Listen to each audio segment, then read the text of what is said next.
Gentlemen, we have called you together to inform you that we are going to overthrow the United States government.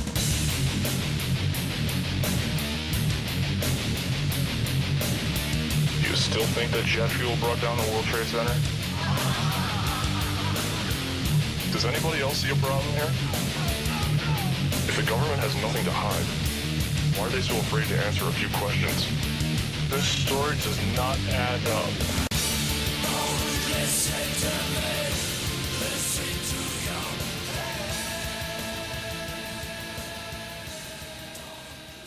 While saying, you have to live under austerity, but then the governments themselves are stealing trillions of dollars to give it to their friends. They're the ones that are really on corporate welfare.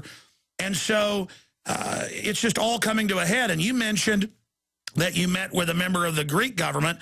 And tell folks that story. Yeah, well, let me tell you this story. Last week, I was in Brussels, and I got a request from a guy, could he come and see me?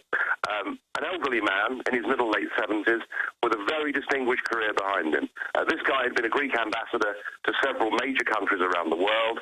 He'd even, on behalf of the Greek government, negotiated back in the early 1980s, Greece's membership of the European community. So I'm talking about somebody here who is a real establishment figure in Greece, and a very charming and a very nice man in many ways.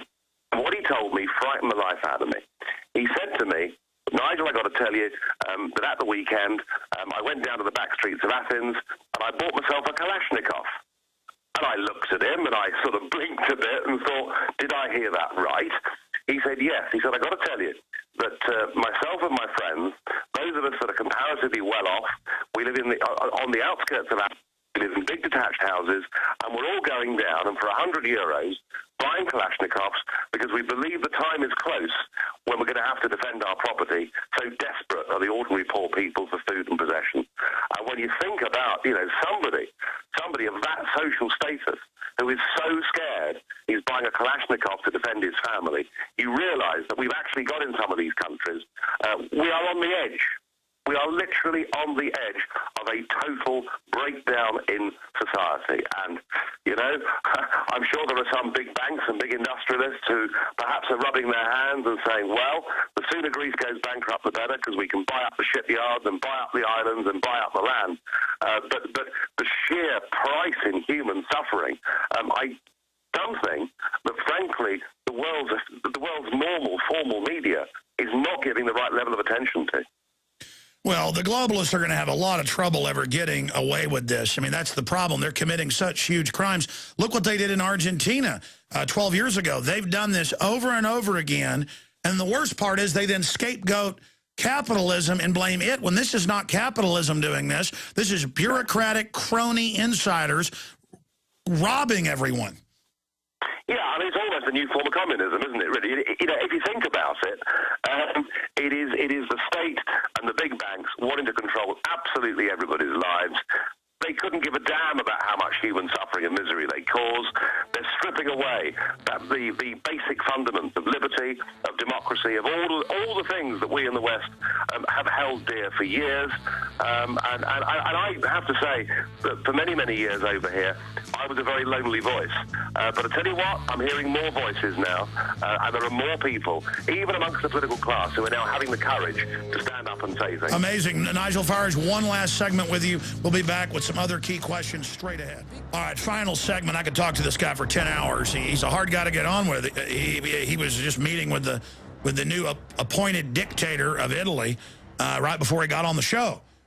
But here he is with us, the Ron Paul of Britain and now of Europe. I mean, really emerging as the main focal point leader along with UKIP, ukip.org, if folks want to get involved with a true group fighting for sovereignty against this global tyranny. We were talking during the break about him surviving a horrible freak plane crash that the pilot's still in really bad shape from, and how suspicious that was, but hopefully they won't have a second one because then it'll really be obvious. We were talking about getting out of the euro, but you were pointing out during the break, it's designed as a fraud. And so it's like impossible to get out of unless people just wake up to the fraud. Yeah, I mean, these guys that set this European project up were very, very clever, very, very devious people, and they wrote the treaties in such a way that you were designed to get into the thing, but never ever to be able to get out of the thing. It's rather like a lobster pot or a crab pot. There's a nice juicy bait, and you can get into the pot easily, but getting out's impossible. So there are no provisions in the European treaties for any country ever leaving the euro. That is how they set this whole thing up. These are bad people, and as far as I'm concerned, these treaties should be declared null and void because, the most massive fraud has been perpetrated upon the peoples of Europe. And I think the great public, in France and in Germany, the ordinary people are beginning to wake up to what's been done in their names. Ron Paul, what's your perspective on how the media has been ignoring him and demonizing him? It's fascinating. I must say, the more I listen to and the more I read what Ron Paul has to say, the more fascinated and the more respect I have for this guy, because this guy's got courage. He understands that people want to be set free from big government, and he's not, he's not scared of taking on any issue at all. And I watch him. There was one of the primaries the other day where Ron Paul got 27%, an amazing figure, and yet the BBC virtually refused to even admit the fact that he's actually contesting the race. And I understand that many conventional parts of the US media have been the same. And it's kind of, you get a Ron Paul figure that comes along and challenges basic assumptions. And perhaps to some extent I've tried to do some of the same things over on this side of the Atlantic. And it's like a media blackout. So I just admire Ron Paul. He's worked hard at this for years. And whilst he's not going to become the president, I think the ideas that he's sowing in America, and particularly amongst the younger generation, those ideas will survive long after Ron Paul. All right, in closing, sir, and I've again been honored to have you with us right after your meeting with the dictator of Italy. Is the tide turning? Has it turned, or are we close to turning it? I mean, where would you put us on a timeline? Because, I mean, now you can see the euro collapsing. It's being talked about more. Or will it just collapse into something even worse? We are now entering in Europe the single most dangerous period that we've been in since 1945, and I don't say that lightly. This is because, as the project fails, the determination of its authors to maintain the project becomes greater. We've already seen them do things that nobody could have believed. The removal of elected prime ministers in Greece and Italy perhaps being the best example of that. I even wonder, if in the end the Greek police force won't put down their own citizens, whether the EU itself might even move a force in. These people are bad people. They are capable of virtually anything. But however strong their determination to keep this thing going, the fact is that the fundamentals, the economic fundamentals, say that in the end the global markets are going to break it, and there is going to be the most massive rebellion across Europe. In some countries, it'll manifest itself in the ballot box. In other countries, it will manifest itself, as I've said already tonight, in some kind of revolution that will take place. I think, I have to say, all the years I've been in politics, I think in terms of Europe and its future, 2012 is the key crucial year. I believe, if I have to make a prediction, I believe, however hard they try, that Greece will leave the euro this year. She will go back to the drachma, she'll have a devaluation, her economy will start recovering, and then the Portuguese will say, we want out too, and the Spanish will say, incredible, incredible. Okay, we've gone into overdrive with Nigel Farage, of course, a member of the European Union Parliament, the main leader of the UK Independence Party, and just an amazing individual who, if you haven't, the reason I'm a big fan, and I'm talking about big fan, like people are soccer fans or football fans, I'm a fan of people kicking globalists hind end. And they hate him when he gets up there to those sniveling slime bags like Rumpy. He's been censured or threatened with censure as well. But he was finishing up with his prediction. So recap that and finish up, sir. Well, I think 2012 is going to be the single most important year that we've seen in Europe, certainly in the time that I've been involved in politics. Everything is coming to a head. These guys will do everything they can to try and defend their Euro project and to try and keep their big government project going, but they're having trouble with the markets, they're having trouble with the peoples of Europe as they were in Athens standing up and rebelling. Predict that in 2012, Greece will leave the euro. And once one country's left the euro, had a devaluation, and other countries see that suddenly, with the currency at the right level, suddenly investment starts to come in, people start going on holidays to their country. I think then we'll see countries like Portugal, Ireland, Spain, and possibly even Italy saying to themselves, hey, we've been sold a pup here. This thing's a con. We've got to get our currencies back. We've got to get our democracies back. I am confident that 2012 will mark the beginning of the end of this appalling, disgusting project.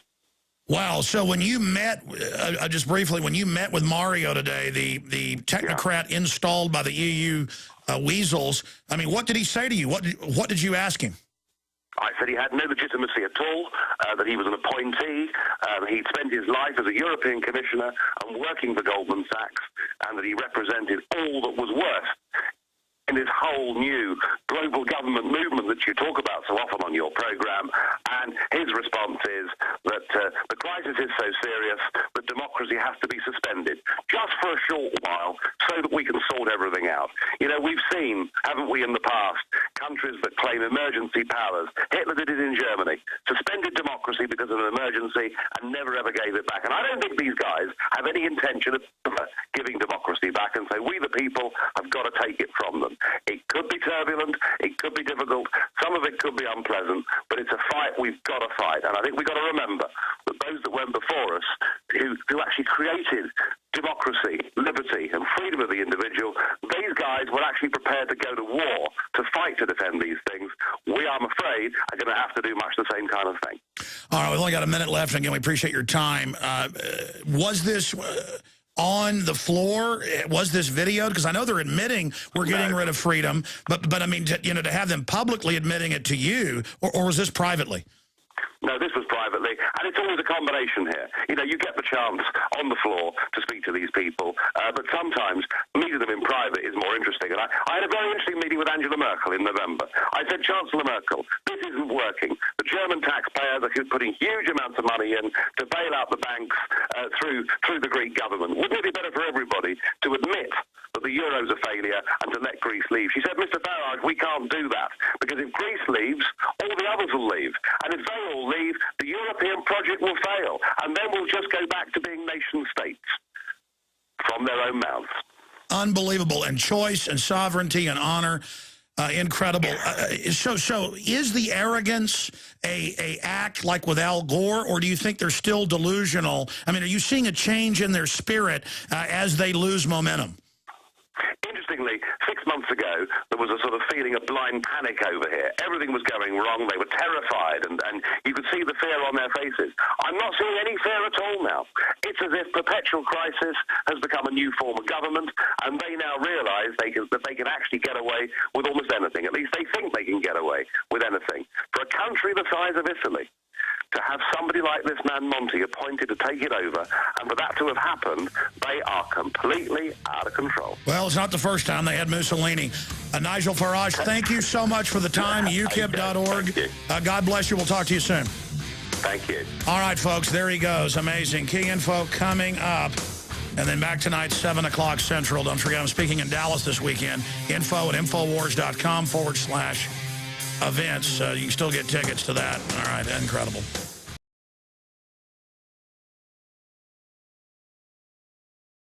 Instead of paying almost $4 for gas, how would you like to run your car on salt water? Now, it may sound crazy, but wait until you see what a local inventor has come up with that could change the world. And as Channel 3's Michael Mara shows us, that's not all he's trying to do. We need to get it to around 100 weeks. Retired TV station owner and broadcast engineer John Kansas was not looking for an answer to the energy crisis. He was looking for a way to cure cancer. 4 years ago, inspiration struck in the middle of the night. Why not use radio waves to kill the cancer cells? And the best thing that would work as antennas was I could find at 3 o'clock in the morning, was my wife's pie pants. His wife Marianne heard the noise and found her husband inventing a radio frequency generator using her pie pans. I got up immediately and thought he'd lost it. Here are the basics of John's idea. Radio waves will heat certain metals like gold. Tiny bits of that metal are injected into a cancer patient. Those nanoparticles are attracted to the abnormalities of the cancer cell and ignore the healthy cells. The patient is then exposed to radio waves, and only the bad cells heat up and die. Killing cancer cells is amazing, but John had also stumbled on yet another amazing breakthrough. You have enough in there? His machine could actually burn salt water. John Kansas discovered that his radio frequency generator could release the oxygen and hydrogen from salt water and create an incredibly intense flame. Just like that. If that was inside a car cylinder, you could see the amount of fire that would be in the cylinder. I can put my hand in here. Put your